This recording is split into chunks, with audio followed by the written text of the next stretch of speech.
The gas station was small, wedged between a dilapidated diner and a stretch of dark, empty road. I stumbled across the job listing by accident, scrolling through ads on my phone late one night while sitting at my kitchen table. My fridge hummed behind me, and the faint scent of reheated coffee lingered in the air. The ad was brief. Night shift attendant needed, flexible hours, no experience required.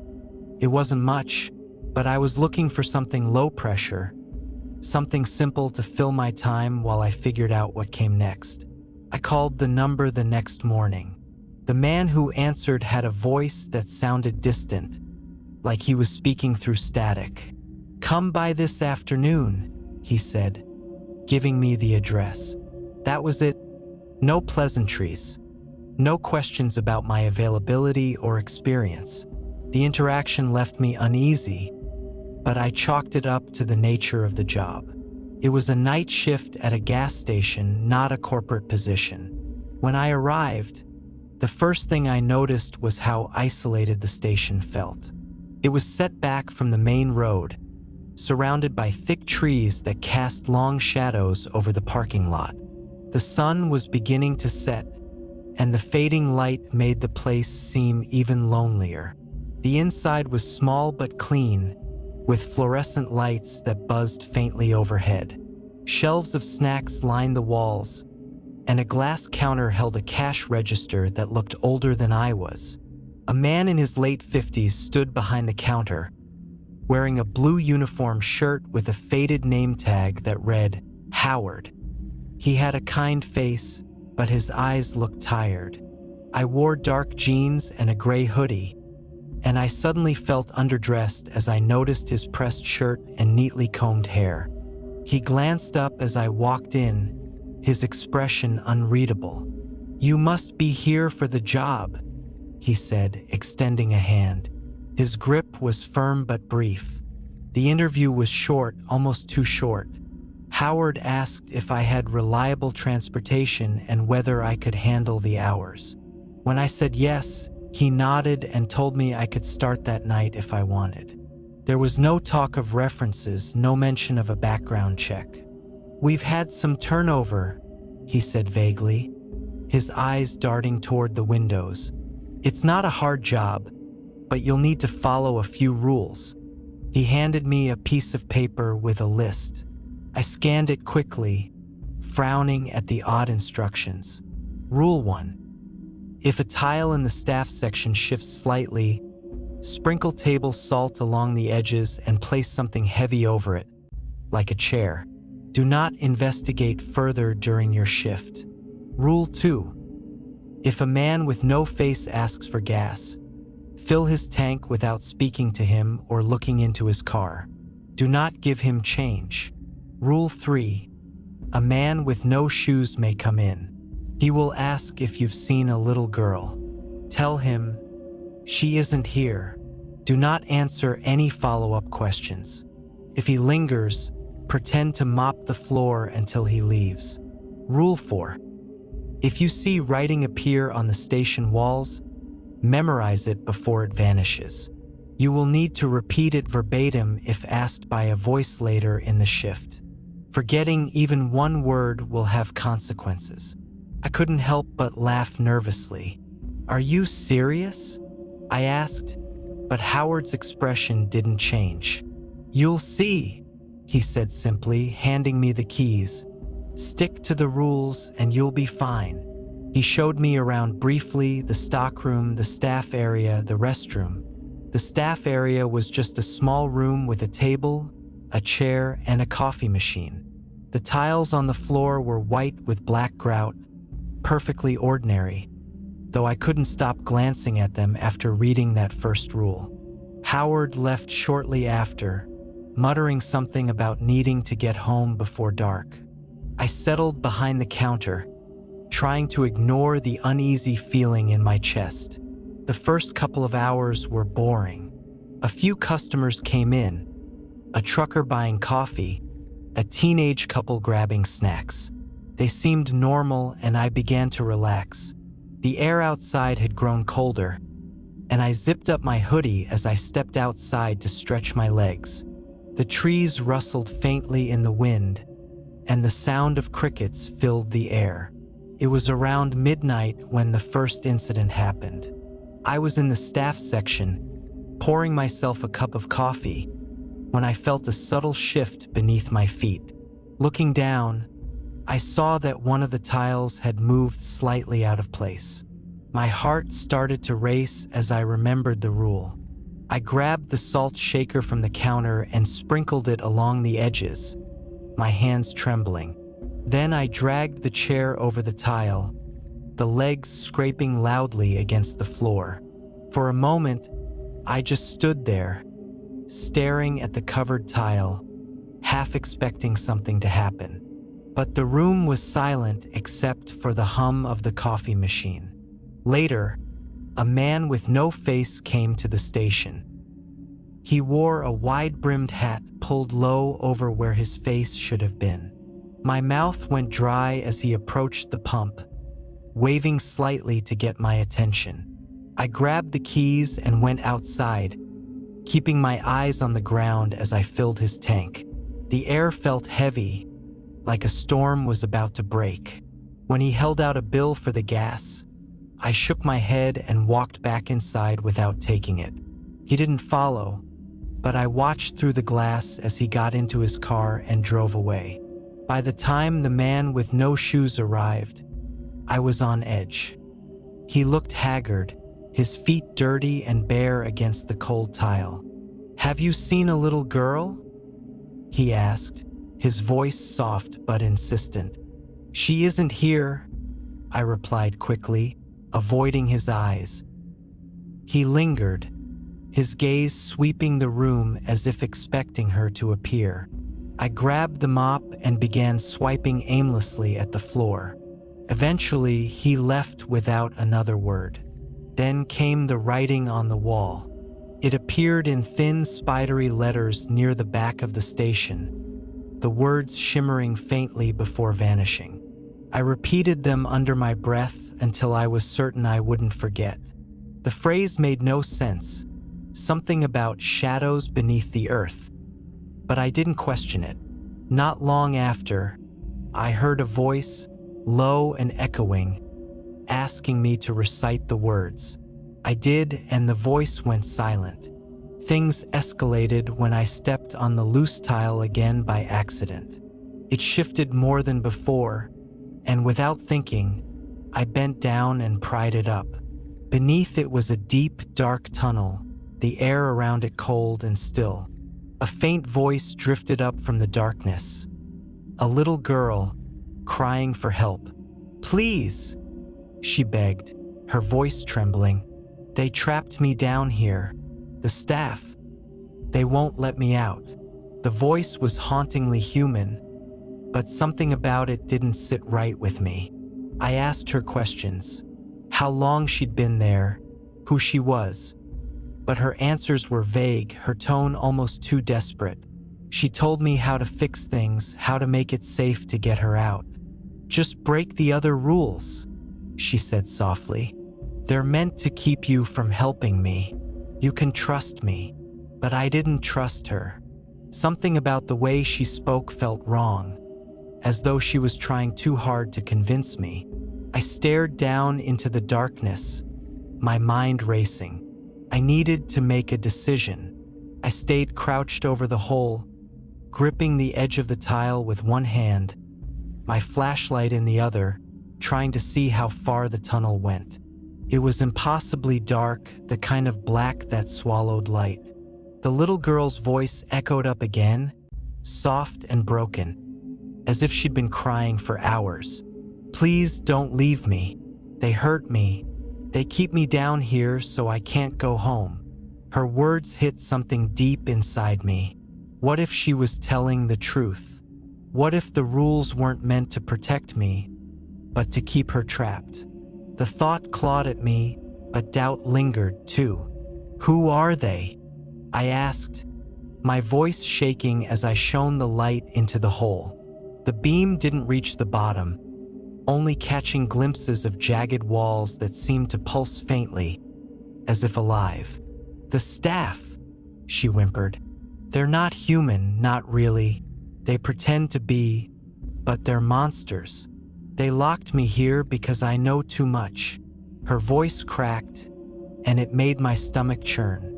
But something about her explanation didn't add up. Why hadn't I seen these monsters? Was Howard one of them?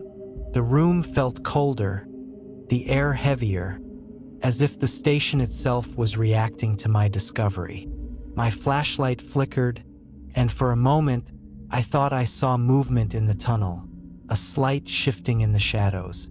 I stepped back instinctively. If they're so dangerous, how do you know they won't come after me for helping you? I asked, keeping my voice steady. There was a pause, and then she answered, "They're afraid of the rules, too. That's why they can't come near when you follow them. But if you don't help me, they'll trap you like they trapped me." Her response sent a shiver down my spine. She knew about the rules I hadn't mentioned to anyone. My mind was spinning. If she was telling the truth, then I was standing in a place far darker than I'd imagined, and breaking the rules might actually set her free. But if she wasn't, then I just opened a door to something I couldn't possibly understand. "How long have you been down there?" I asked, trying to keep her talking while I made sense of what was happening. "Forever," she replied, her voice trembling. "I don't even remember my last day outside." The way she said it didn't sound like a child. There was something unnatural about her tone, a bitterness that sent a jolt of unease through me. "If they're monsters, why didn't they kill you?" I pressed. She hesitated. "They can't," she finally said, her voice growing softer. "I'm different, but they can't let me leave either.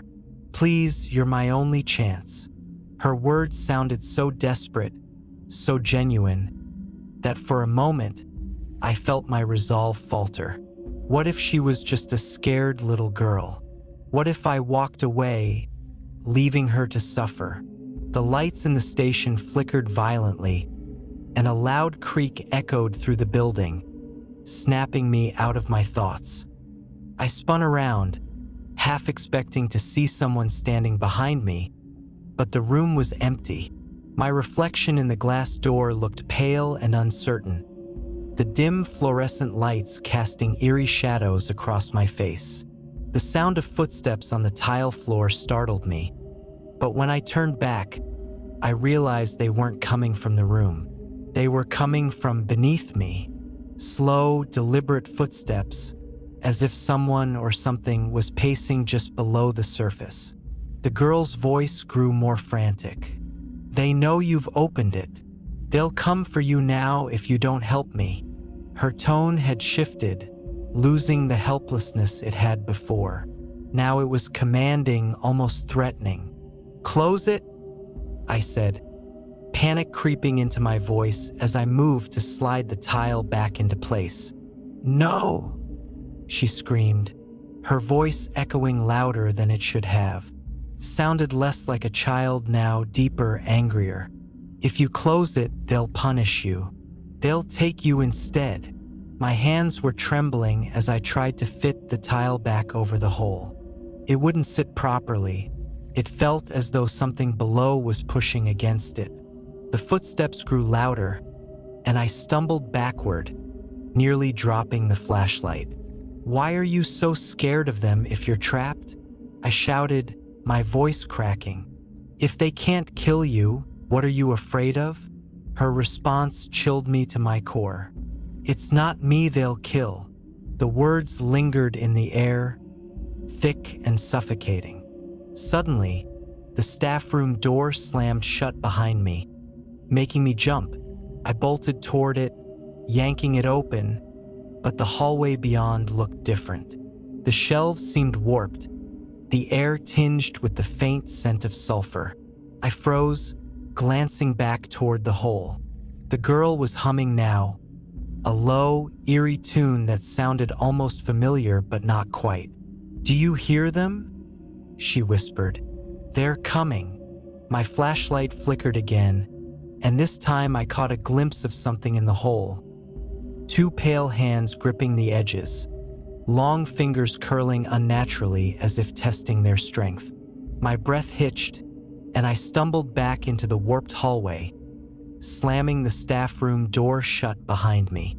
I needed to think, to figure out if this was some elaborate hallucination or if I was truly in over my head. The humming stopped, and for a moment, the station was silent. Then, a faint knock came from the staff room door. 3 slow, deliberate knocks, followed by a voice. Howard's voice. "You're breaking the rules," it said, calm and cold. My chest tightened as I backed away, gripping the flashlight like a weapon. "Open the door," the voice said again, but it didn't sound quite right anymore. It had an edge to it, a rasp that made my skin crawl. The girl's voice returned, louder this time, almost drowning out the knocking. "You can't trust him. He's one of them. They're trying to stop you from helping me." I pressed my back against the wall, torn between terror and doubt. My head was spinning, the rules, the voices, the impossible things I'd seen. It was all too much. I had to decide what to believe, but every option felt like the wrong one. The knocking stopped, but the oppressive silence that followed was worse. I inched toward the staff room door. I wanted to leave, to run far from this cursed gas station, but I couldn't shake the sound of that little girl's voice. "Please," she whimpered again. "I can't do this anymore. They'll hurt me if you don't help." Her words tugged at my humanity, at my fear of walking away from someone who genuinely needed help. My hand hesitated on the doorknob, sweat dripping down my temple. Finally, I pushed the door open, my flashlight cutting through the oppressive darkness of the staff room. The tile I had left uncovered was fully shifted to one side now, and from the hole I could see movement. At first, it was just a hand, pale and small, the fingers curling weakly over the edge. "I'm coming up," the girl's voice called out, frail yet determined. My breath caught in my throat as her head emerged from the hole. But as the light hit her, I realized something was terribly wrong. Her face was gray and partially decomposed, her eyes wide and unblinking, but there were no tears, no life in them.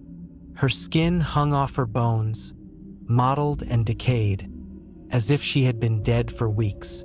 The little dress she wore was tattered and stained with something dark, and her movements were jerky. My body froze, every rational thought colliding with the primal urge to run. "I can't. Help me out," she rasped, her voice now deeper and distorted. Her arms stretched far longer than they should have been as she clawed at the edges of the tile, her head twisting unnaturally to look at me. Her gaze locked onto mine, and an overwhelming sense of dread poured over me, so intense I felt like my legs would buckle.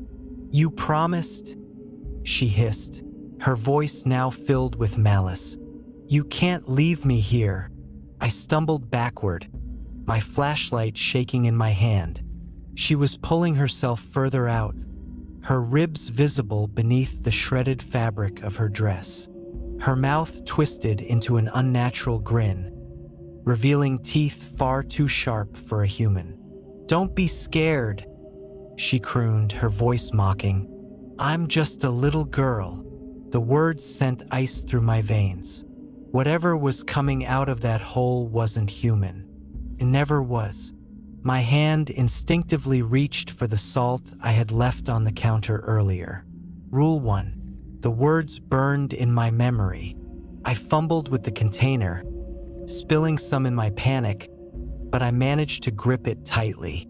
She was almost out of the hole now, her emaciated legs dragging behind her, and her laughter, if I could even call it that, echoed unnaturally around the room, as if coming from everywhere at once. "You can't stop me," she growled, her face twisting into something grotesque, her features elongating and warping as her body began to shift unnaturally. I didn't wait to see what she would become. I dashed forward, shaking the salt furiously along the edges of the tile, creating a thick, unbroken line. She let out a shriek that rattled the walls, her skeletal hands clawing at the air as if trying to grab me. I grabbed the tile and slammed it back into place, her screams rising in pitch as I pressed it down with all my strength. My eyes darted around the room until I spotted the chair near the desk. I dragged it over, placing it squarely on top of the tile, and then threw a heavy toolbox on top of that for good measure. Her shrieks turned into guttural roars, then faded into muffled banging that seemed to echo from deep below. I staggered back, gasping for air, my mind racing to process what had just happened. My flashlight flickered again. The staff room door slammed shut behind me, and I spun around, only to be greeted by silence once more. The air felt lighter, but the tension remained, an oppressive weight that refused to lift. As I backed out of the room, my legs shaking, I noticed the writing on the walls in the main station. It was faint, appearing and disappearing like smoke. "You let her out," it read. Then, just as quickly, the words changed. But not for long. A cold chill ran down my spine, and I repeated the message aloud, committing it to memory as the words vanished into the air. The rest of my shift was eerily quiet, though I couldn't shake the feeling that something was watching me. I knew as long as I followed the rules properly, I'd be perfectly safe. I stayed in the main area, clutching the flashlight and staring at the staff room door, half expecting it to burst open at any moment. But it didn't. When my replacement arrived, I didn't wait for small talk. I handed over the keys, mumbled something about needing sleep, and bolted for the door. I didn't stop until I was inside my apartment, every door locked, every light on. Even now, as I write this, I don't know what to believe. The rules were there for a reason. I broke one, and I saw what was waiting beneath that tile. Whatever it wasn't a little girl. And if the writing on the walls was any indication, this isn't over. I just hope that whatever I've trapped stays there, because if it doesn't, I don't think I'll be able to stop it a second time.